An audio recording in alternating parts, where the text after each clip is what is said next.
Bukan, bukan badannya yang menghampiriku. Hanya wajahnya saja.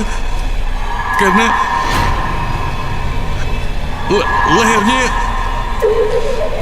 yang memanjang sehingga menegakkan wajahnya ke arahku. Aku coba menggerakkan badanku tapi tak bisa.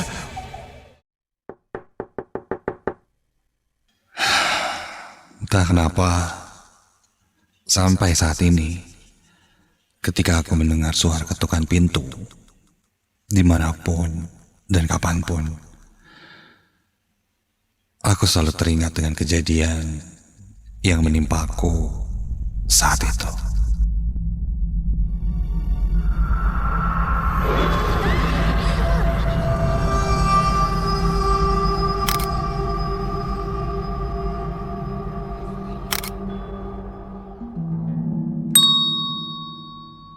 Namaku Ibrahim. Teman-temanku biasa memanggilku dengan sebutan Ibro. Aku mahasiswa semester 1 di salah satu universitas swasta di Bandung. Sebenarnya aku bukan berasal dari Bandung. Aku asli dari Jakarta. Dulu, selama aku mencari kampus di Bandung dan mendaftar, orang tua aku mencarikanku tempat tinggal untuk aku tempati selama di Bandung. Karena aku tidak punya keluarga di Bandung. Sampai akhirnya orang tuaku pun menyewa sebuah rumah kos untukku yang berada di daerah Dago. Sebenarnya ini adalah keinginanku sendiri yang memilih untuk mengambil kuliah di Bandung. Karena aku pikir Bandung adalah kota yang pas untukku. Ditambah aku sangat senang jika bertemu dengan suasana baru dan bisa menambah teman-teman baru juga. Dan tempat tinggalku di Bandung di sekitaran Jalan Dago Atas, lumayan dekat dari kampusku. Jika naik kendaraan umum, kurang lebih hanya butuh waktu sekitar 15 menit untuk sampai di kampus. Kosanku ini terdiri dari 2 lantai. Bisa dibilang ini kosan yang cukup premium. Mewah, aman, ada CCTV, dan satpam yang berjaga juga. Jika dilihat-lihat, sebenarnya ada total belasan kamar di kosan ini. Tapi katanya penghuni kosannya cuma ada 5 orang. Itu pun termasuk aku. Kamarku berada di lantai 2, di pojok sebelah kanan sebelah tangga. Aku pilih kamar di atas karena ingin mendapatkan city light kota Bandung ketika malam hari. Dan ada balkon kecilnya juga. Kalau dilihat dari luar sih, kamarku bisa terlihat jelas. Peraturan di kosan ini tidak terlalu bebas. Biasanya pagar kosan ditutup ketika waktu sudah menunjukkan jam 10 malam.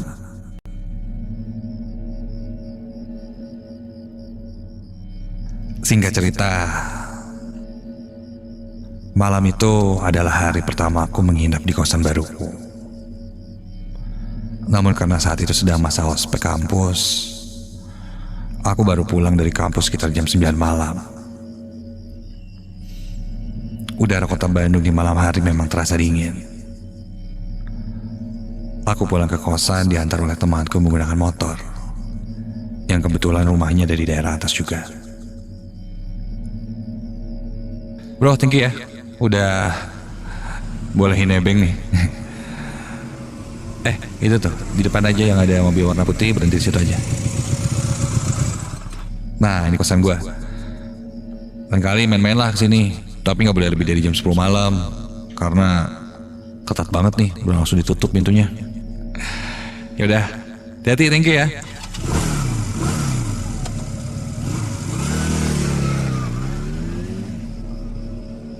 Setelah mengantarkanku sampai depan kosan, temanku pun bergegas pergi pulang. Bapak satpam membukakan pagar untukku. Malam Pak, mari. Kurasakan malam itu benar-benar lelah dan butuh istirahat. Aku berjalan ke lantai 2 Namun ketika aku menaiki tangga, entah kenapa perasaanku sedikit berbeda. Terutama pada kondisi cuaca. Udara yang tadinya sangat dingin, ketika aku beranjak ke lantai 2 terasa lebih hangat. Padahal lantai 2 lebih tinggi dan seharusnya lebih dingin mungkin. Tapi ya sudahlah, aku pun menghiraukannya. Sampai depan kamar, aku langsung membuka kunci pintu dan membuka pintu kamarku. Dan ketika baru kututup pintu kamarku, bau apa nih? Tercium seperti bau melati. Aku pun langsung menyalakan lampu kamarku dan mencoba mencari tahu asal bau melati itu. Karena setauku, aku tidak menyimpan bunga di dalam kamar ataupun di sekitar kamarku. Rasa-rasanya sih tidak ada bunga melati. Perasaanku sedikit campur aduk saat itu.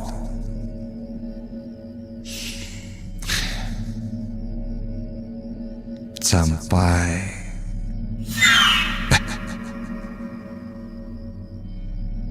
sekilas aku melihat bayangan di antara jendela kamar dan kasurku. Ketika aku lihat lagi, bayangan itu sudah hilang.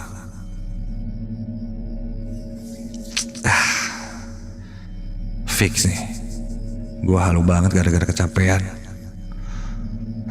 Mungkin yang kulihat hanya bayanganku sendiri. Aku pun langsung berbaring di atas tempat tidurku tanpa sempat mengganti baju terlebih dulu. Ku coba pejamkan mataku untuk segera tidur, sambil sesekali melihat ke arah langit-langit kamarku.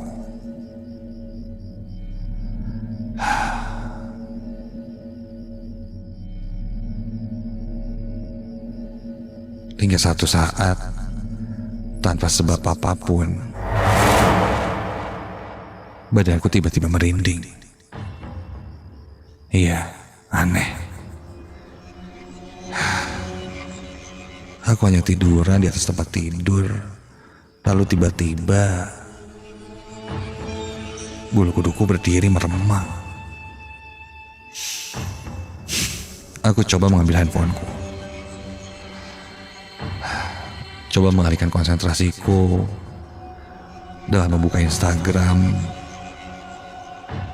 melihat konten orang-orang yang aku follow.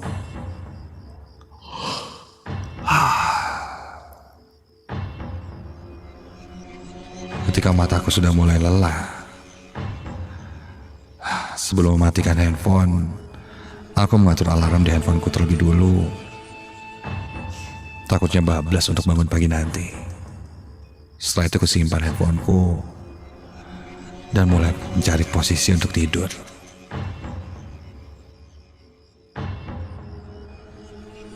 Aku mulai mengantuk. Mataku sudah terasa berat.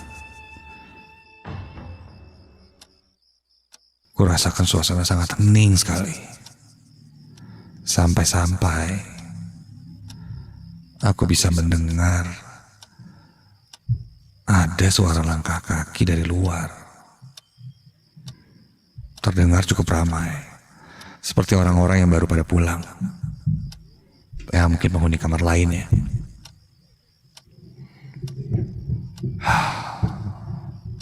Lalu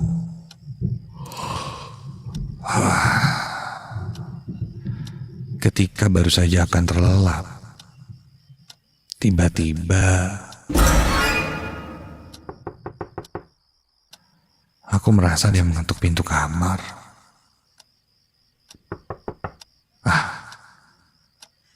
Mungkin kamar sebelah kali ya.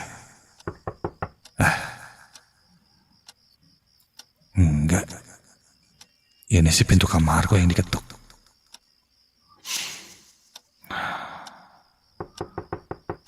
Ya, siapa?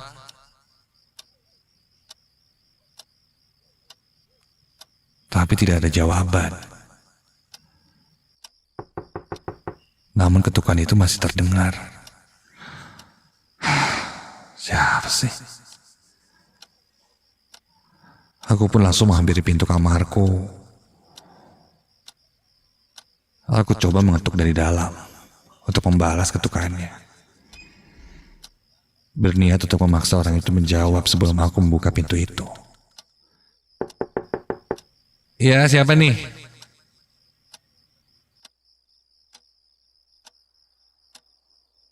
Tapi tetap tidak ada jawaban. Hanya ketukan saja yang kudengar.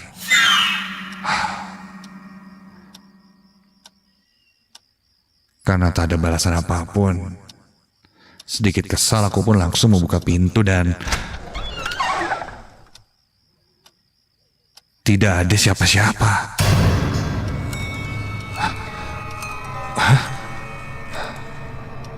Tidak sampai beberapa detik setelah ketukan itu aku langsung membuka pintu. Namun di depanku kini tidak ada siapa-siapa. Melihat itu aku mulai panik. Badanku mulai bergemetar. Aku langsung menutup pintu kamar dan menguncinya. Lalu setelah itu segera kembali ke atas tempat tidur. Langsung pakai selimut untuk menutupi semua badanku. Namun semakin lama aku merasa seperti ada seseorang di dalam kamarku ini. Iya, ketika itu aku merasa tidak sendirian.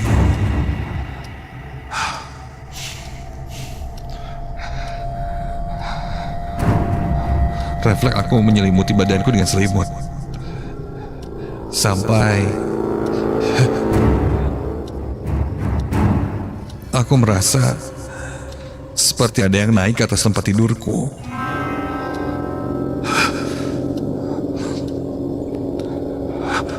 Iya.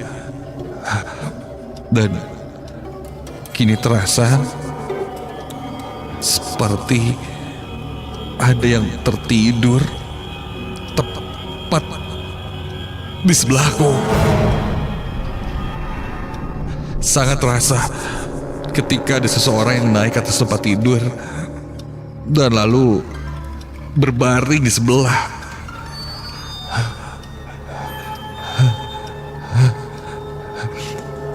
Aku pun membuka selimutku sedikit demi sedikit. Aku mulai mengintip dan ketika aku lihat apa yang tertidur di sampingku. Astaga. Ketika aku lihat di hadapanku ada sosok perempuan yang sedang berbaring tertidur sambil melihat ke arahku.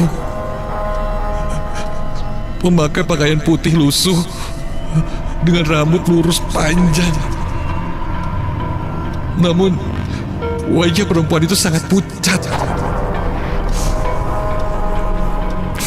Matanya melotot, membelalak tajam ke arahku. Di sekitar bagian matanya cekung. Wajahnya nampak sedikit kurus. Sosok perempuan itu tersenyum dan mulai melenggak-lenggokkan kepalanya kiri dan kanan sambil terus mendekatkan wajahnya menghampiri wajahku.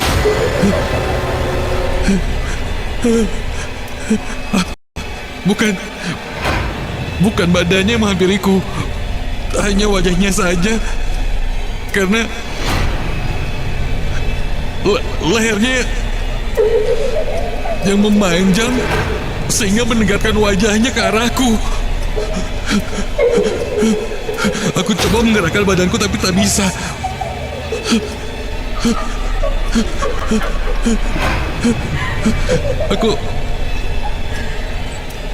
Aku mulai menutup mataku dan berusaha membalikkan badanku.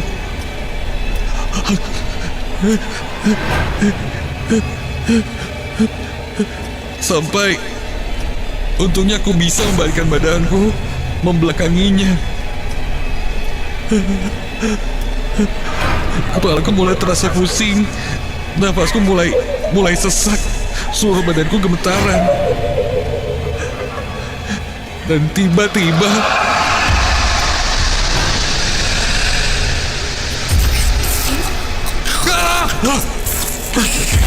terasa ada yang menjilat pundakku. Terasa sangat basah dan lengket. Sosok perempuan itu sepertinya menjilatku dari belakang. Jantungku seperti mau copot dan badanku lemas, sangat lemas hingga aku pun tak sadarkan diri.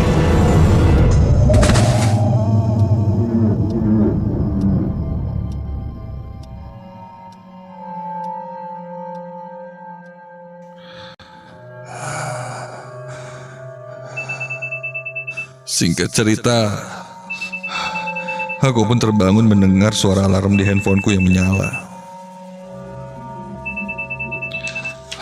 Ketika tersadar, hari sudah pagi. Kondisi badanku masih lemas. Aku berjalan sempoyongan keluar dari kamar. Tidak percaya dengan apa yang kualami semalam.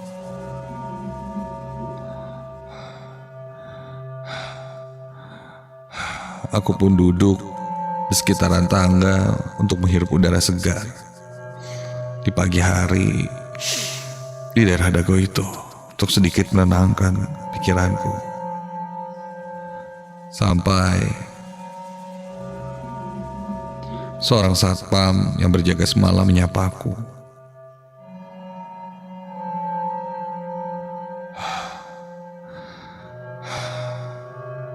Dia lalu menghampiriku dan berkata, semalam mendengar teriakan di kamarku. Bapak itu coba untuk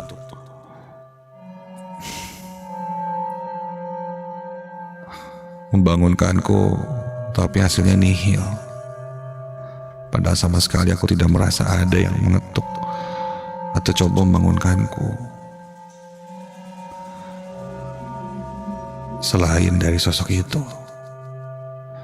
aku pun menceritakan apa yang kualami. Hingga Pak Satpam itu pun bilang kalau aku sudah melakukan hal yang dilarang. Konon ada mitos di sini, yaitu jangan mengetuk pintu dari dalam, karena itu bisa memanggil sosok itu. Dan mungkin apa yang telah kulakukan semalam mengakibatkan sosok itu merasa terpanggil. Entah benar atau tidaknya hal itu, yang jelas aku tidak akan melakukannya lagi. Dan aku tidak ingin lagi bertemu dengan sosok perempuan menyeramkan, berwajah pucat dengan lidah yang panjang, yang sudah menjilatku dari belakang. Yang katanya, jika sudah ada sentuhan fisik seperti itu, berarti aku sudah ditandai.